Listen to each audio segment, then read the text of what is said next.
Students, अब देखिए हम निकालेंगे expression for del phi in orthogonal curvilinear coordinate. ठीक है, जैसे रेक्टेंगुलर कोऑर्डिनेट सिस्टम में हमने किया था, जहाँ पे आपके पास जो यूनिट वेक्टर होते थे वो क्या थे, आई जे के। ठीक है, उस केस में आपके पास डेल फाई की जो जो एक्सप्रेशन थी वो क्या थी, del phi is equal to curly phi by curly x i plus curly phi by curly y j plus curly phi by curly z की। ये क्या थी आपके पास, डेल फाई की एक्सप्रेशन थी इन रेक्टेंगुलर कोऑर्डिनेट सिस्टम, जिसके along आपके पास यूनिट वेक्टर क्या थे, आई जे के, और जहाँ पे डेल ऑपरेटर क्या था आपके पास, आई करली बाई करली एक्स प्लस जे करली बाई करली वाई प्लस के करली बाई करली जेड। ये तो था आपके पास रेक्टेंगुलर कार्टेशियन कोऑर्डिनेट सिस्टम में। अब हम देखो जो हमारा कोऑर्डिनेट सिस्टम है वो क्या है, ऑर्थोगोनल कर्विलिनियर कोऑर्डिनेट सिस्टम है। तो इस कोऑर्डिनेट सिस्टम में हम डेल फाई की जो एक्सप्रेशन निकालेंगे वो क्या आएगी, हमें ये देखना है। ठीक है, तो देखो करो, कैसे करोगे। आपने मान लिया कि आपके पास जो डेल फाई है उसकी वैल्यू कितनी है, F1 E1 cap plus F2 E2 cap plus F3 E3 cap. क्योंकि देखो जो आपका ऑर्थोगोनल कोऑर्डिनेट सिस्टम होता है उसमें यूनिट वेक्टर्स क्या होते हैं, E1 E2 E3। तो हमने मान लिया जो आपके पास डेल फाई है उसकी वैल्यू क्या है, ये हमें क्या फाइंड आउट करना है, F1 F2 और F3, इनको फाइंड आउट करेंगे।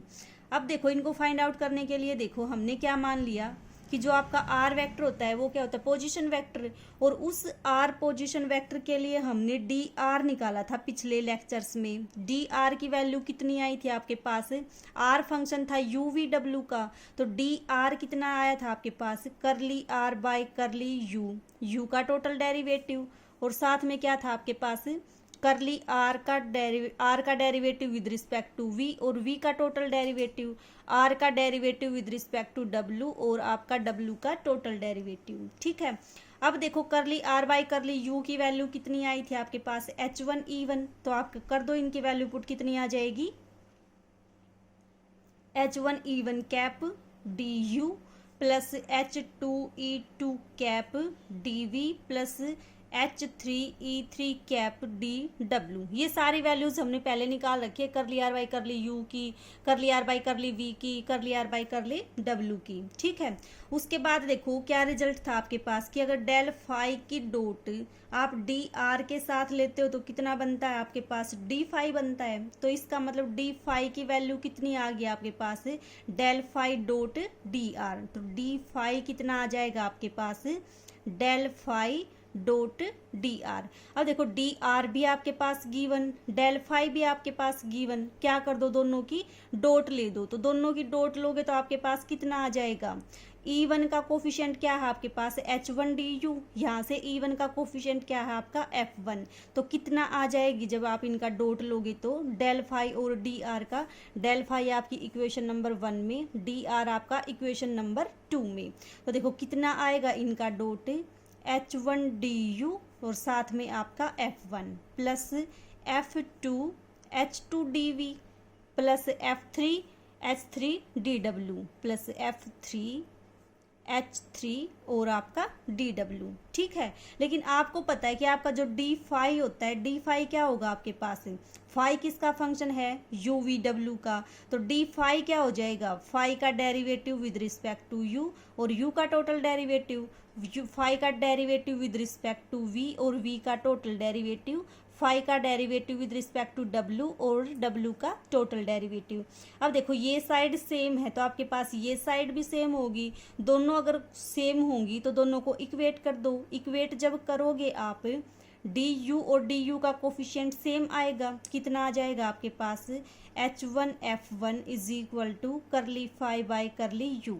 यहाँ से कितना आ जाएगा आपके पास, F2 H2 is equal to curly phi by curly V, और F3 H3 कितना आ जाएगा, करली फाई बाई करली डब्ल्यू। यहाँ से क्या निकाल दो, F1 F2 F3 की वैल्यू निकाल दो। क्यों, क्योंकि हमें F1 F2 F3 की ही वैल्यू निकालनी थी। तो देखो कितना आ जाएगा आपके पास, F1 is equal to 1 by H1 curly phi by curly you. F2 की वैल्यू कितनी आ जाएगी आपके पास, 1 बाई H2 करली phi by curly we. F3 की वैल्यू कितनी आ जाएगी 1/H3 करली फाई बाय करली W। ये जो वैल्यूज आई हैं अगर इनको इसमें पुट कर दोगे तो आपके पास डेल फाई कितना आ जाएगा